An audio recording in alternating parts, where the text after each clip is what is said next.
SSC के GK GS series में आप लोगों का फिर से स्वागत है।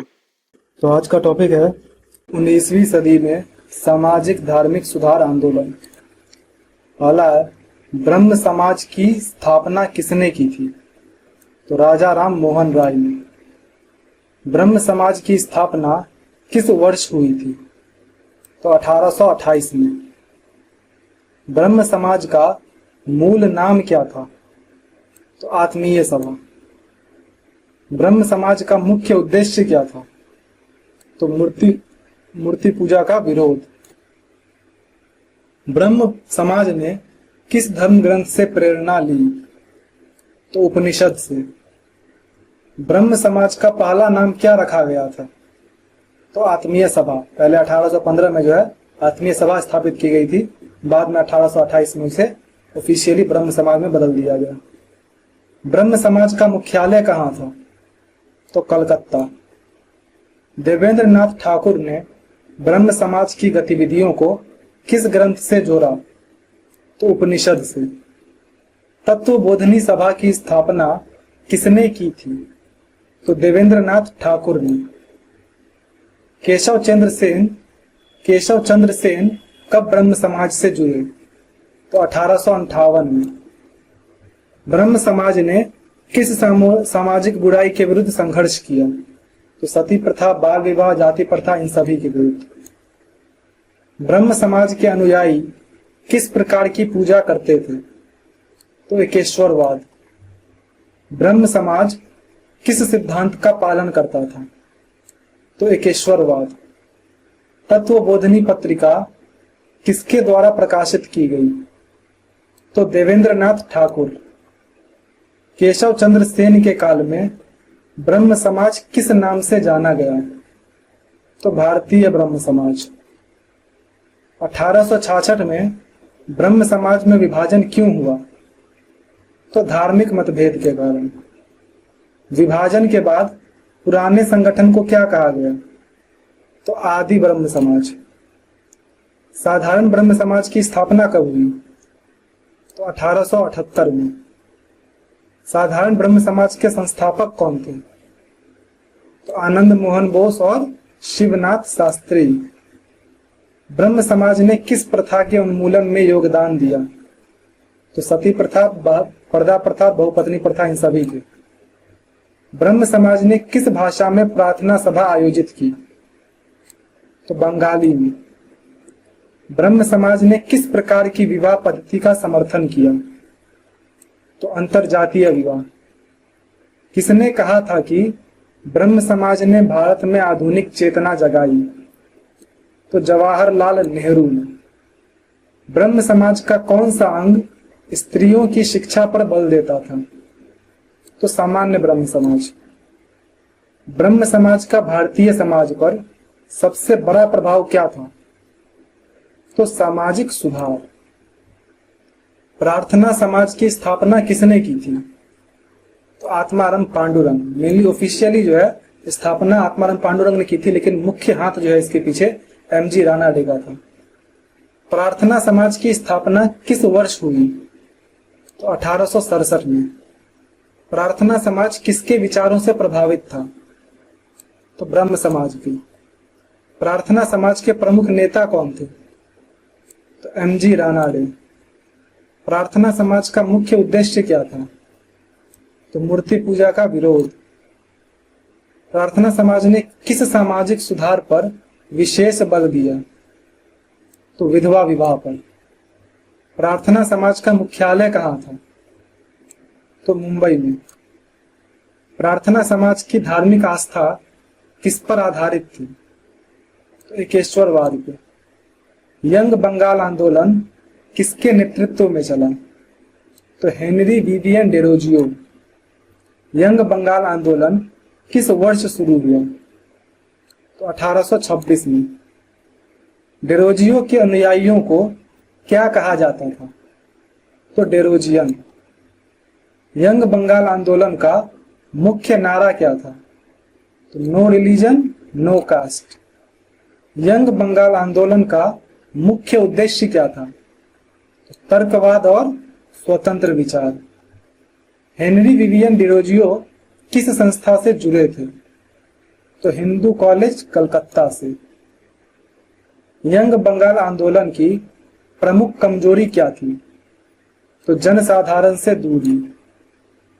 थियोसॉफिकल सोसाइटी की स्थापना कहाँ हुई थी? तो अमेरिका में। थियोसॉफिकल सोसाइटी की स्थापना कब हुई? तो 1875 में। थियोसॉफिकल सोसाइटी की स्थापना किसने की? तो मैडम ब्लावत्स्की और कर्नल ओलकॉट। थियोसॉफिकल सोसाइटी का मुख्यालय भारत में कहाँ स्थापित हुआ? तो मद्रास में। भारत में थियोसॉफिकल सोसाइटी की प्रमुख नेता कौन थी? तो एनी बेसेंट। थियोसॉफिकल सोसाइटी का मुख्य उद्देश्य क्या था? तो सभी धर्मों की एकता। एनी बेसेंट ने किस आंदोलन का नेतृत्व किया? तो होम रूल मूवमेंट का। थियोसॉफिकल सोसाइटी भारतीयों को किसके अध्ययन हेतु प्रेरित करती थी? तो प्राचीन धर्म ग्रंथ के। थियोसॉफिकल सोसाइटी ने भारतीय स्वतंत्रता आंदोलन को किस प्रकार प्रभावित किया? तो राष्ट्रवादी चेतना जगाई। एनी बेसेंट किस संगठन की पहली महिला अध्यक्ष बनी? तो भारतीय राष्ट्रीय कांग्रेस की। आर्य समाज की स्थापना किसने की थी? तो स्वामी दयानंद सरस्वती ने। आर्य समाज की स्थापना कब हुई थी? तो 1875 में। आर्य समाज की स्थापना कहाँ हुई थी? तो मुंबई में। स्वामी दयानंद सरस्वती का मूल नाम क्या था? तो मूल शंकर था। स्वामी दयानंद सरस्वती ने किस नारे का प्रचार किया? तो वेदों की ओर लौटो। आर्य समाज का मुख्य धार्मिक आधार क्या था? तो वेद। आर्य समाज किस प्रकार की पूजा का विरोध करता था? तो मूर्ति पूजा का। आर्य समाज का नारा सत्यमेव जयते किस ग्रंथ से लिया गया है? तो उपनिषद से। आर्य समाज ने किस प्रथा के विरुद्ध संघर्ष किया? तो इन सभी के विरुद्ध। आर्य समाज ने किस प्रथा को प्रोत्साहित किया? तो विधवा विवाह को। आर्य समाज की शिक्षा प्रणाली किस पर आधारित थी? तो गुरुकुल प्रणाली पर। आर्य समाज ने शिक्षा में किस पर विशेष बल दिया? तो स्त्री शिक्षा और विज्ञान पर। किस संस्था की स्थापना आर्य समाज ने शिक्षा प्रसार के लिए की? तो गुरुकुल कांगरी विश्वविद्यालय। गुरुकुल कांगरी विश्वविद्यालय की स्थापना कब हो रही है? तो 1902 में। आर्य समाज ने शुद्धि आंदोलन क्यों चलाया? तो ईसाई और इस्लाम में हुए हिंदुओं को वापस से अपने धर्म में लाने हेतु। सत्यार्थ प्रकाश ग्रंथ किसने लिखा है? तो स्वामी दयानंद सरस्वती ने। सत्यार्थ प्रकाश किस वर्ष प्रकाशित हुआ? तो 1875 में। आर्य समाज का आदर्श वाक्य क्या था? तो वेदों की ओर लौटो। स्वामी दयानंद सरस्वती की मृत्यु कब हुई? तो 1883 में। आर्य समाज का मुख्य राजनीतिक प्रभाव किस आंदोलन पर पड़ा? तो भारतीय स्वतंत्रता संग्राम पर। आर्य समाज का प्रभाव किस नेता के विचारों में देखा जा सकता है? तो लाला लाजपत राय के। आर्य समाज का सामाजिक योगदान क्या था? तो शिक्षा और सामाजिक सुधार। आर्य समाज ने किस धार्मिक ग्रंथ को अस्वीकार किया? तो पुराण और अवतारवाद को। आर्य समाज का प्रभाव किन क्षेत्रों में सबसे अधिक दिखाई दिया है? तो पंजाब और उत्तर भारत में। आर्य समाज का मुख्य योगदान भारतीय समाज में क्या माना जाता है? तो धार्मिक सुधार और शिक्षा का प्रसार। स्वामी विवेकानंद का जन्म कब हुआ था? तो 1863 में। स्वामी विवेकानंद का जन्म कहाँ हुआ था? तो कलकत्ता में। स्वामी विवेकानंद का वास्तविक नाम क्या था? तो नरेंद्रनाथ दत्त। स्वामी विवेकानंद किसके शिष्य थे? तो रामकृष्ण परमहंस के। विवेकानंद ने किस वर्ष शिकागो धर्म संसद में भाषण दिया? तो 1893 में। शिकागो भाषण की शुरुआत विवेकानंद ने किन शब्दों से की थी? तो brothers and sisters of America, यानी अमेरिका के भाइयों एवं बहनों। विवेकानंद ने किसको गरीबों के बीच ईश्वर कहा? तो दरिद्र नारायण को। विवेकानंद किस संगठन के संस्थापक थे? तो रामकृष्ण मिशन के। स्वामी विवेकानंद का निधन कब हुआ? 1902 में। विवेकानंद की समाधि कहाँ स्थित है? तो कन्याकुमारी में। रामकृष्ण परमहंस का वास्तविक नाम क्या था? तो गदाधर चट्टोपाध्याय। रामकृष्ण परमहंस का जन्म कहाँ हुआ था? तो कामारपुकुर, हुगली में। रामकृष्ण परमहंस किस देवी के उपासक थे? तो काली के। रामकृष्ण परमहंस का प्रमुख संदेश क्या था? तो सभी धर्म सत्य है। रामकृष्ण परमहंस का विवाह किससे हुआ था? तो शारदा देवी से। रामकृष्ण मिशन की स्थापना कब हुई? तो 1897 में। रामकृष्ण मिशन का मुख्यालय कहाँ है? तो वेल्लूर मठ में।